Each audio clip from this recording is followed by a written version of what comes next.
Monsieur Broman, bonjour. Merci d'être parmi nous ce matin et d'être présent malgré la distance. Il est inutile de vous présenter à tous ceux qui sont ici présents ce matin, car votre visage est familier, il apparaissait sur tous les champs d'opération où Médecins sans frontières était nécessaire. Vous avez passé votre vie à illustrer cette magnifique organisation et vous allez ce matin nous faire le point sur la situation actuelle des problèmes qui se posent à votre organisation, Médecins sans frontières, avec tout le passé que vous connaissez parfaitement puisque vous l'avez créé, et puis les perspectives d'avenir. Monsieur Broman, merci d'être là avec nous ce matin. Donc je vais parler en regrettant de ne pas être physiquement présent. Je vais vous parler en fait de médecine humanitaire, pas nécessairement de ce qui la caractérise au présent, et peut-être moins encore parce que c'est un exercice auquel je refuse généralement de livrer en spéculant sur l'avenir, car l'avenir ne m'a jamais fait de confidence, et donc le privilège douteux de l'âge me permet de savoir que la plupart des prévisions qui ont été faites dans ce domaine ne se sont pas réalisées, et que la plupart de ce qui s'est réalisé n'avait pas été prévu. Donc je m'abstiendrai de mettre le pied sur ce terrain. Mais il se trouve de plus que Médecins sans frontières va célébrer dans quelques jours, dans 15 jours exactement,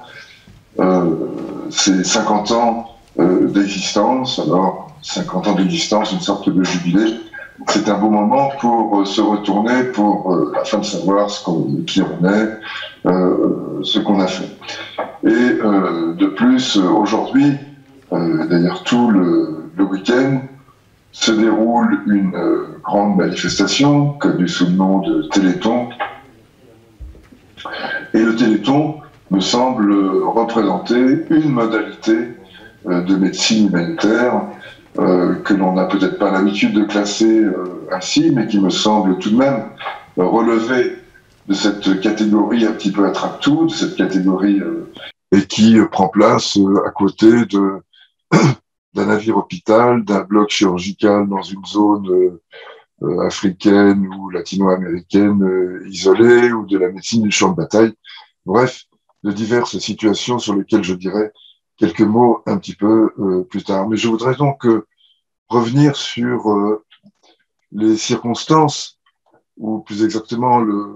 l'historique de Médecins sans frontières, car il nous dit quelque chose au-delà de ce qu'est Médecins sans frontières en tant qu'ONG particulière. Il nous dit quelque chose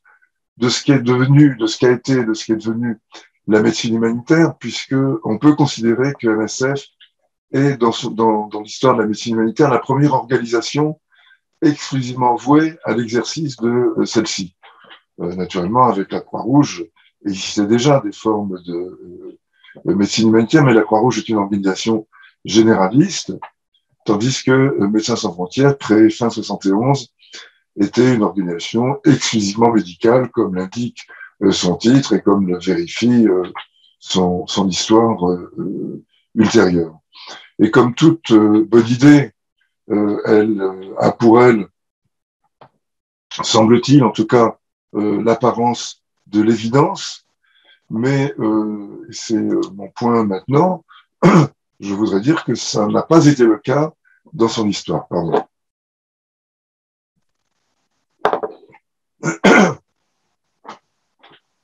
MSF est né en effet du désir d'un certain nombre de médecins, dont le plus connu est bien entendu Bernard Kouchner,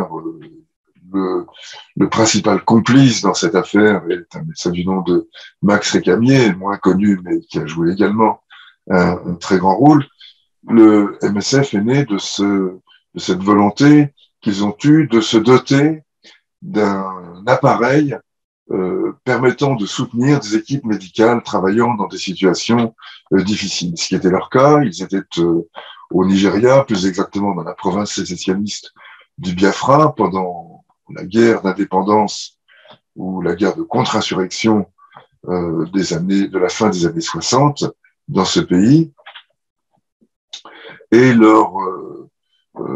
travail leur a montré que sans avoir l'appui d'une organisation vouée au soutien d'équipes médicales sur le terrain, celui-ci était extrêmement difficile car dilué, prenant place à côté de bien d'autres activités qui ont leur mérite et leur utilité également, mais qui relèvent d'autres logiques, d'autres rythmes, d'autres temporalités. Donc, avoir à sa disposition une organisation spécifiquement vouée au travail médical dans des circonstances qui relèvent de l'humanitaire, voilà ce qui était l'ambition des fondateurs, voilà ce qui était la bonne idée qui s'est aujourd'hui imposée comme une évidence, mais qui, dans les années suivantes, n'a pas du tout été considérée comme évidente et acceptable. En effet, dans les années 70, la médecine était encore, la médecine dans le tiers-monde, en particulier en Afrique, mais pas seulement, était encore considérée comme une activité d'ordre colonial. Elle renvoyait essentiellement aux médecins militaires ou aux missions catholiques qui accompagnaient souvent la colonisation. Et à cette époque, caractérisée par l'emprise de la notion de développement, tout devait relever de celui-ci. Et par exemple, les maladies, les diverses pathologies que l'on pouvait rencontrer dans le tiers-monde devaient être contenues, jugulées, voire éliminées par les avantages du développement économique et social dont on attendait qu'il efface à peu près 90-95% des maladies qui étaient constatées. Donc, le médecin pouvait être au mieux un auxiliaire d'un projet de développement, mais certainement pas un acteur le médecin, je veux dire par là l'équipe médicale, naturellement. Quand je dis médecin, je ne veux pas tout ramener aux médecins. Les autres activités médicales ont pleinement leur place également. Mais dans les années 70, donc, il était donc considéré comme un auxiliaire, au mieux un auxiliaire du développement, mais certainement pas comme tenant un rôle utile en lui-même. Si bien que MSF, les fondateurs de MSF, dont je ne suis pas, moi j'ai rejoint MSF en 78, les fondateurs de MSF se demandaient à intervalles très réguliers s'il n'était pas temps de mettre la clé sous la porte, si le rêve que certains d'entre eux avaient eu au Biafra n'avait pas été simplement une comète, quelque chose de fugitif. Et ce qui a donné en fait à Médecins sans frontières son socle de légitimité, c'est en fait une situation politique relativement nouvelle,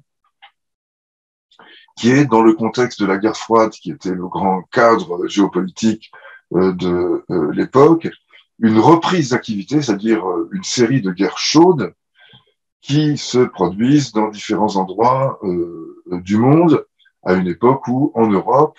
c'est essentiellement la notion de détente, de liaison, de liens diplomatiques renouvelés et constructifs entre l'Est et l'Ouest que l'on voit apparaître. Mais dans le tiers-monde, il en va autrement, et je pense notamment à l'Asie du Sud-Est, avec la victoire des régimes, disons, anti-impérialistes et pro-communistes d'Indochine,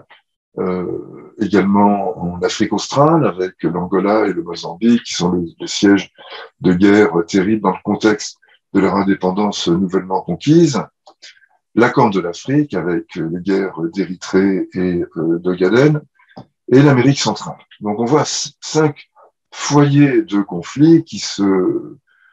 constituent à la fin des années 60, enfin dans la deuxième moitié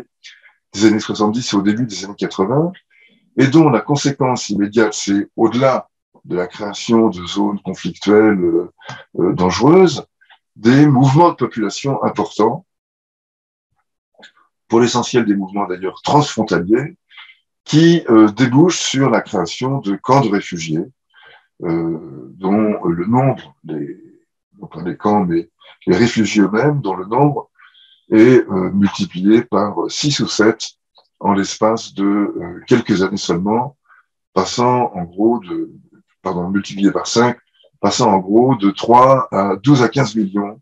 entre la fin des années 70 et le début des années 80.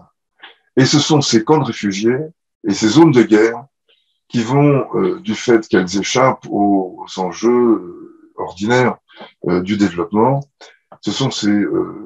régions particulières qui vont être le terrain d'action privilégié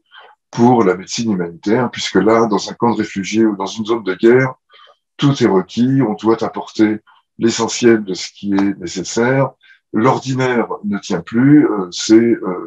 des activités hors de l'ordinaire qui le remplacent. Et dans un camp de réfugiés, il faut tout apporter, de l'eau, du bois, des médicaments, des compétences. Et c'est également vrai,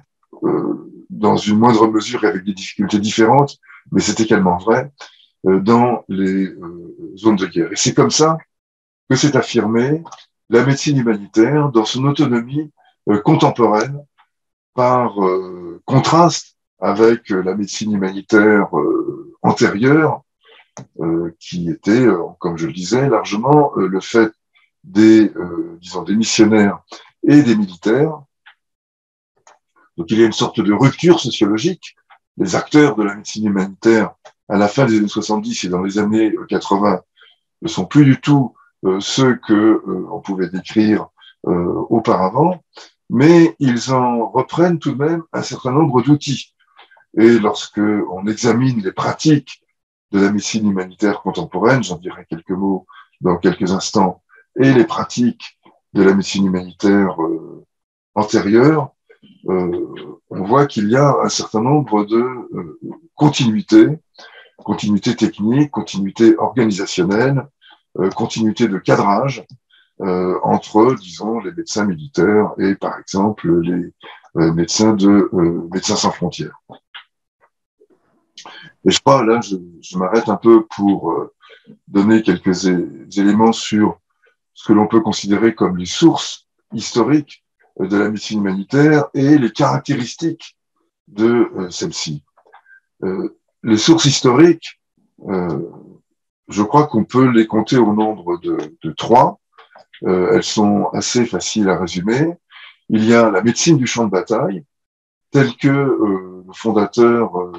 principal fondateur de la Croix-Rouge, Henri Dunant, l'avait conçu, c'est-à-dire des lieux considérés comme neutres par les belligérants, à l'intérieur desquels peuvent s'exercer des activités de soins à l'écart de la guerre, les blessés du champ de bataille étant en quelque sorte soustraits à la logique de leur affrontement pour être restitués à l'humanité, et les lieux de soins et les acteurs de soins sont également soustraits à la logique des affrontements et déclarés comme neutres. C'est cela qu'on appelle la neutralité humanitaire, c'est l'obligation que s'imposent les belligérants de considérer comme hors du combat ceux qui ne sont plus en mesure, qui ne sont pas en situation de combattre. Ça, c'est la médecine du champ de bataille, mais il existe aussi 2 autres formes de médecine qui sont, je pense, largement mobilisées dans l'histoire et la constitution de la médecine humanitaire contemporaine. L'une, c'est la médecine, disons, des réformistes sociaux. C'est les sociaux-chrétiens, les philanthropes, les mouvements mutualistes, le mouvement ouvrier, enfin quelque chose d'assez composite, qui n'est pas entièrement homogène, mais qui va depuis, disons, un certain nombre d'hygiénistes qui commencent à faire des relations entre pauvreté et maladie, c'est ce que l'on voit, ou dans les quartiers populaires avec l'approvisionnement en eau et les épidémies de choléra. Bref, ce sont, disons, des réformistes sociaux, des projets d'ordre social chrétien ou des projets liés au mouvement ouvrier progressiste. Donc c'est une sorte de philanthropie, mouvement philanthropique au sens très très large, qui, je crois, peut être considéré comme une autre source de la médecine humanitaire contemporaine.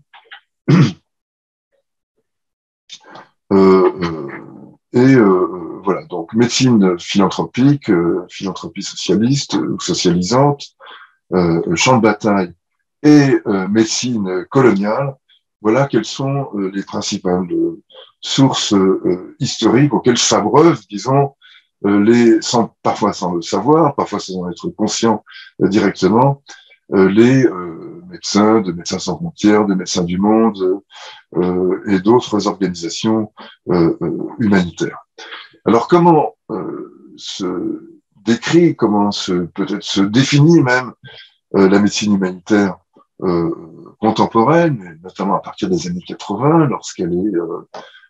déjà en voie de constitution, comme je le disais, eh bien je dirais que c'est d'abord une médecine caractérisée par les situations dans lesquelles elle s'exerce. Donc une médecine d'ordre situationnel. Hein, et c'est d'ailleurs historiquement, comme je le disais, sur le champ de bataille, dans des camps de réfugiés ou antérieurement dans les circonstances que je viens d'évoquer, qu'elle se construit peu à peu. Elle est, deuxième caractéristique, elle est un service rendu sans retour attendu, c'est-à-dire rendu gratuitement, qui n'est pas l'objet d'une transaction financière ou d'une autre forme de transaction. Certes, les médecins humanitaires, j'en sais quelque chose, attendent des gratifications de leur travail, et même d'ailleurs une certaine forme de rémunération, mais qui reste modeste. On n'est pas censé faire fortune, voire même s'enrichir dans ce genre de situation, mais simplement toucher quelques émotions permettant de vivre. Donc ce service, ce relatif désintéressement fait également partie de la médecine humanitaire.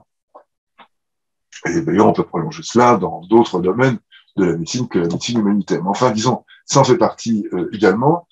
Et la troisième caractéristique que je pense Médecins sans frontières a contribué à développer également, mais qui n'en est pas, MSF n'en est pas le propriétaire exclusif, ça va de soi, c'est également une relative liberté de parole, de critique ou de mobilisation.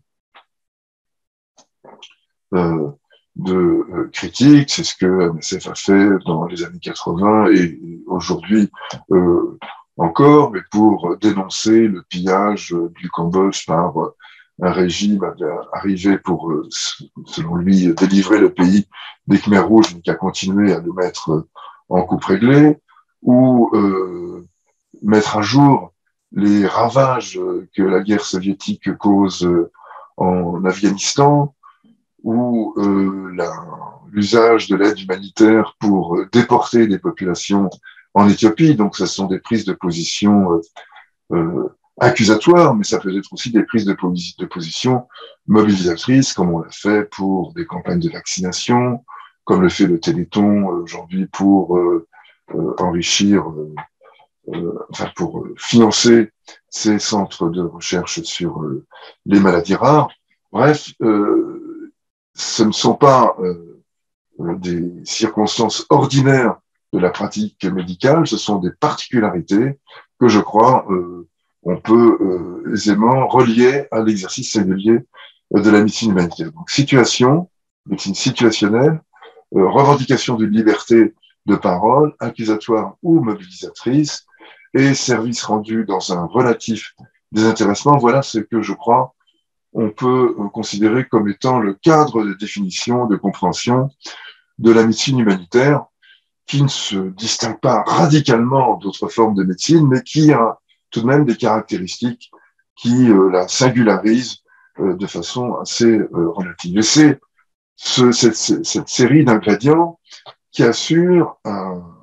relatif et même un fort succès d'estime de la médecine humanitaire dans les années 80, de l'humanitaire en général d'ailleurs, mais de la médecine humanitaire peut-être plus particulièrement, ne serait-ce que parce que l'acte médical est l'acte finalement le plus familier pour tout le monde. Lutter contre la faim ou pour des droits divers, c'est extrêmement important, mais c'est sans doute moins concret que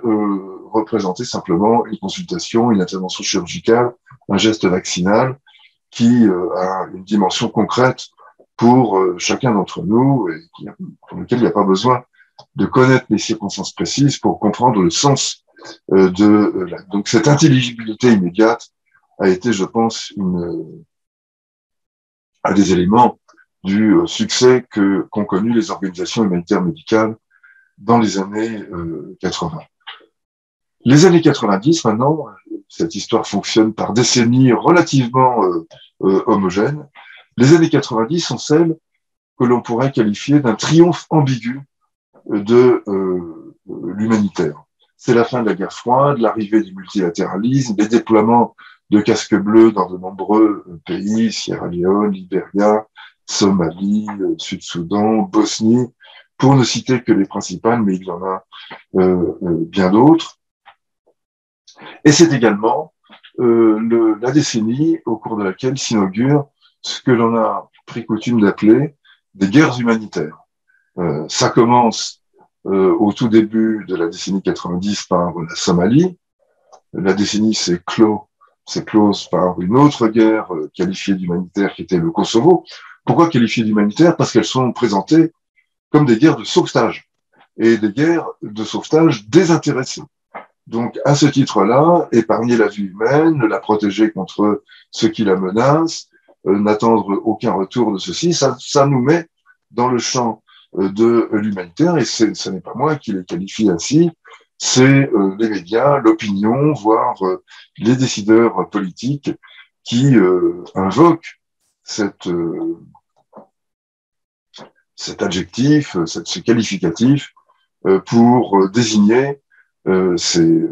guerres sur lesquelles je ne m'attarde pas. Ce sont des domaines sur lesquels j'ai écrit des articles et des livres, tant j'étais personnellement révolté contre les usages que l'on imposait à l'humanitaire. Mais il y a tout de même peu d'adjectifs qui se prêtent à la coexistence avec des substantifs aussi différents que soins humanitaires, médecine humanitaire ou guerre humanitaire, catastrophe humanitaire.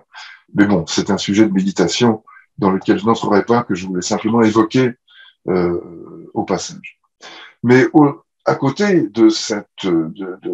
l'ambiguïté de ce succès, disons, se développent également des réalités matérielles avec la constitution d'un savoir-faire, de cadres d'analyse, de cadres d'intervention qui se précisent, qui donnent lieu à des livres, des manuels, disons, pratiques, des espèces de guides de l'action médicale humanitaire qui lui donnent une certaine consistance et permettent une certaine continuité des soins et des pratiques. Ça a commencé dans les années 80, ça s'est considérablement développé dans les années 90, ainsi que ce que l'on peut appeler des innovations liées aux caractéristiques de la médecine humanitaire, mais qui n'ont rien de spécifique à celle-ci. Je pense par exemple à des formes de repositionnement de médicaments, tels médicaments conçus pour, par exemple, le traitement de certaines formes de cancer, qui se révèlent peu intéressantes finalement dans le cancer, parce que trop difficile d'usage, mal toléré, mais qui trouvent dans des formes galéniques différentes, avec des types de prescriptions différentes, un intérêt dans le traitement de la maladie du sommeil, par exemple. Je pense à l'eflornithine, qui relève de cela, mais il y en a bien d'autres, donc des repositionnements de médicaments qui sont une pratique naturellement largement ouverte, pas du tout exclusive, mais que les médecins humanitaires utilisent de façon plus méthodique peut-être, mais également dans l'organisation des soins, ce que l'on pourrait appeler la décentralisation, à savoir le transfert d'un certain nombre de responsabilités médicales d'un échelon N à un échelon N-1, c'est ce que, avec des ministères de la santé de pays africains, MSF a mis en place dans le contexte de l'épidémie de sida et de l'arrivée des antirétroviraux permettant la prise en charge médicale du sida. Donc cette décentralisation, je pense que c'est un phénomène assez prometteur qui peut être étendu à bien d'autres formes. Là, il ne s'agit pas d'une innovation médicale, mais d'une innovation dans le domaine de l'organisation des soins. Et puis, il y a également des choses qui peuvent apparaître comme très modestes, mais qui ont grand intérêt pratique, comme des formes galéniques adaptées, qu'il s'agisse d'antirétroviraux sous forme pédiatrique, d'antipaludéens, présentés dans une forme qui permet un traitement complet à des posologies adaptées, et ça dans des présentations qui permettent d'éviter toute erreur de prescription. Voilà quelques-unes des innovations, mais je suis sûr que de nombreux collègues de Médecins sans frontières ou de Médecins du monde en trouveraient bien d'autres à vous proposer. Je me contenterai de celles-ci qui ont pris place dans le cadre je ne dirais pas d'une nouvelle pratique de Médecins sans frontières ou des organisations médicales, mais disons de nouveaux enjeux liés à leur développement, comme par exemple la réponse aux épidémies par des campagnes massives de soins et de vaccination, qui a été une grande caractéristique aussi dès les années 90. Je pense bien entendu à l'épidémie de sida, mais ça c'est plutôt la fin des années 90, mais des épidémies de méningite, de typhoïde, voire de polio dans certains cas, celle-ci étant particulièrement ingrate car dépourvue évidemment de moyens corrects pour la traiter. Donc on peut dire que les années 90 sont les années du déploiement de casques bleus, des déploiements épidémiques et de ripostes aux épidémies et l'époque, disons, de naissance des nouvelles guerres humanitaires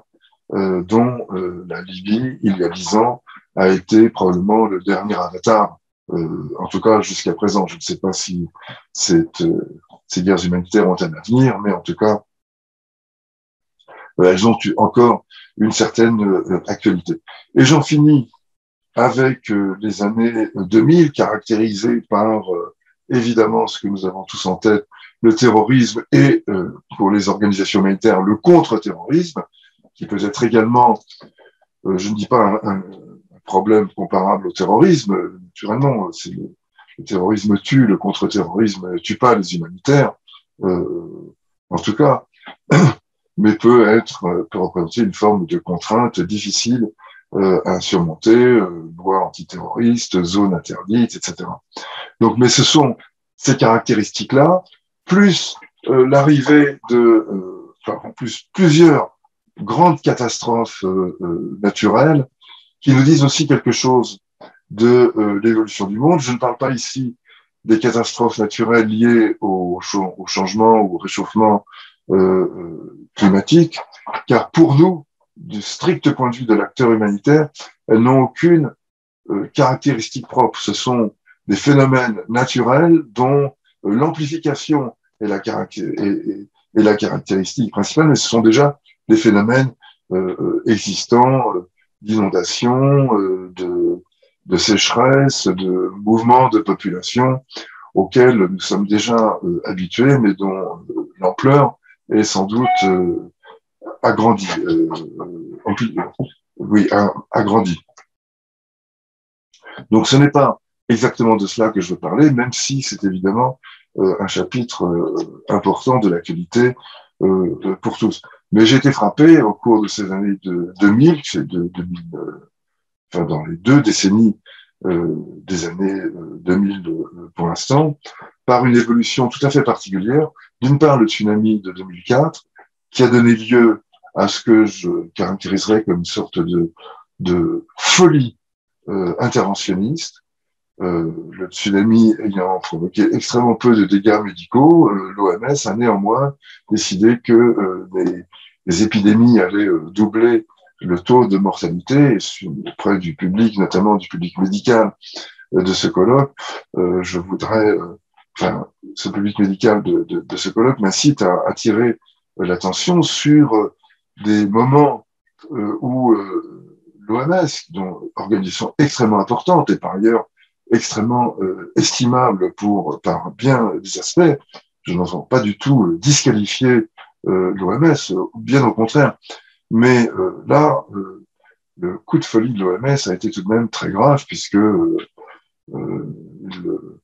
l'annonce d'épidémies provoquées par les cadavres d'animaux et d'hommes relevaient tout de même d'une conception pré-pasteurienne des maladies infectieuses et des épidémies. Et ça a donné lieu à une controverse épouvantable et surtout à des pratiques d'enfouissement prématuré des cadavres,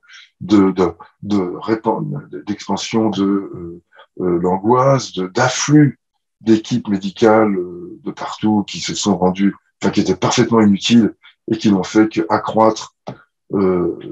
l'inflation des loyers, l'inflation des prix de la nourriture, donc accroître les difficultés de gens qui étaient déjà en grande difficulté. Et ça, j'avoue que, bon, souvent des erreurs d'appréciation, notamment sur les tremblements de terre, mais à ce niveau-là, je ne pensais pas que cela pouvait se hisser. Et ce qui est étonnant, c'est que c'est venu de la part de l'OMS elle-même. Il n'y a jamais eu d'épidémie après une catastrophe naturelle, je dis bien jamais, ça ne s'est jamais des petits foyers de gastro-entérite naturellement, mais d'épidémies mortelles après une catastrophe naturelle, ça ne s'est jamais produit et médicalement parlant, on comprend aisément pourquoi. Mais je tenais à mentionner cet épisode car il a coûté extrêmement cher, il aurait pu être littéralement désastreux, il a simplement aggravé la catastrophe qu'il prétendait alléger pour les populations, mais c'est déjà beaucoup et ça méritait un petit mot. Et par ailleurs, pour d'autres catastrophes naturelles, je pense notamment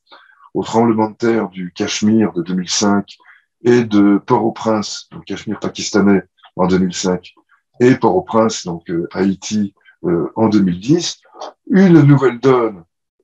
qui a donné lieu d'ailleurs à des interventions, alors celle-ci extrêmement efficace, extrêmement salvatrice, une nouvelle donne qui est l'apparition de blessés en grand nombre. Car contrairement à ce que l'on pourrait croire, jusqu'à 2005, la chirurgie en tout cas de l'extérieur, était parfaitement inutile dans les tremblements de terre. Le très faible nombre de cas et les blessures relativement bénignes qui étaient à traiter, pouvant être prises en charge par les structures locales et ne nécessitant pas de chirurgiens, d'équipes chirurgicales expatriées.